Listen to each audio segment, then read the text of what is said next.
Hi, and welcome back. You're watching Your Future, Your Finances. We're continuing our segment with David Lucas, a state attorney in Rockville, Maryland, and we're talking today about all the different kinds of trusts that can be put in place to help out one's family from a financial standpoint or planning standpoint or estate standpoint.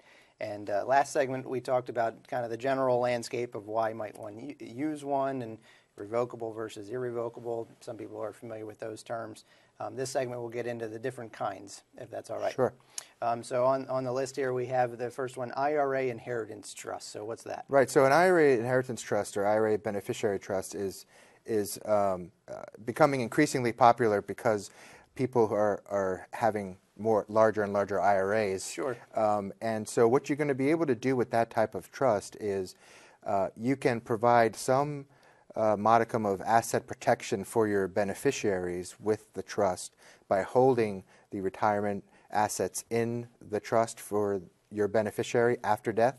And you'll also be able to do what's called maximize the stretch out of the IRA. I'm sure you're familiar with that phrase, which is not guaranteed if you were to not use a trust. And so some problems have arisen where a client may leave their IRA directly to their son or daughter, and they may not realize that they're not supposed to just go get the check from the IRA company and deposit it because there's going to be income tax consequences.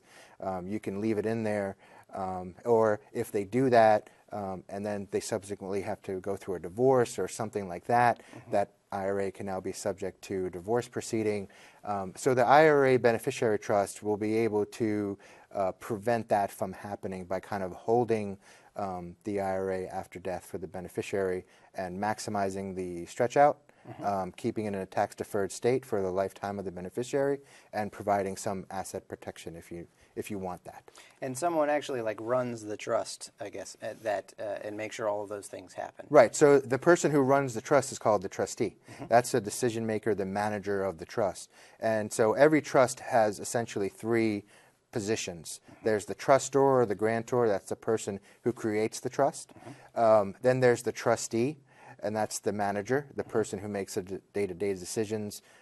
They decide what the money is going to be invested in and those kinds of things. And then there's the beneficiary who enjoys the benefit of the trust assets. And so in some of these trusts, the same person can be in all three, and that's typical of a revocable trust, at least while the trustor is still alive. But usually there's going to be different people in those roles. Okay. And then you have a Medicaid trust. A Medicaid trust or a Medicaid protection trust is another type of irrevocable trust that can help shelter some assets from what I think is becoming most people's biggest fear is not the estate tax like we talked about because the exemption's rising, but a prolonged nursing home stay. And with an irrevocable Medicaid protection type trust, you can plan ahead for that type of situation that could occur where you may need to go to a nursing home for a long period of time and shelter some assets and protect them for the future generations of your family so that you don't have to spend every penny that you have before Medicaid will start paying for some of the long-term care that you need. That's something generally you have to look into as far ahead of time as possible. Right, because there is going to be a period of time that needs to pass from when you set up that type of Medicaid trust from which you can then have it sheltered from being spent down on your care. So yeah, ahead of time is the sooner the better for that type of a trust, yes. Always, I guess, but yes, particularly that one. Correct. So then you have a special needs trust. Right, so a special needs trust is going to be a type of trust that's created for someone who is disabled or has special needs. And what it's going to do, it's going to allow that special needs person to continue to receive the government benefits they may be receiving from SSI or Medicaid, for example, but also to use the money that's in the special needs trust to supplement what they're getting from the government. Whereas without that special needs trust, if I left an inheritance to someone who is disabled and they now got a check from my estate, those government benefits might be disqualified, and I'd have to use, the disabled person would need to use all that money to pay for their care till they was none left, and then reapply for those benefits. But you can have sort of the best of both worlds with a special needs trust. And so there are three different kinds of special needs trust. There's what we call the first party trust, which is created with assets that already belong to the disabled person. So for example, if they were in an accident and they won a lawsuit judgment, you could put that into a first party trust. A third party special needs trust is created by someone else, like a parent or other relative.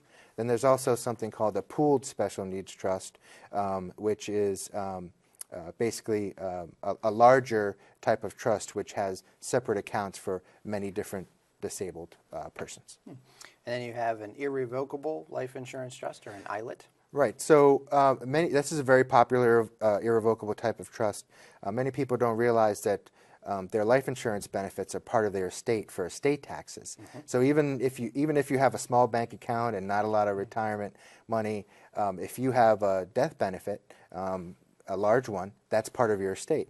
So you can set up this type of trust and have the trust own the life insurance policy that you have, or buy one for you. And then the trust becomes the beneficiary of the life insurance policy as well. And what that does is that removes the death benefit from your estate for estate tax purposes, so it doesn't count to that exemption amount that we talked about earlier. There's a lot of acronyms here. You have QDOT.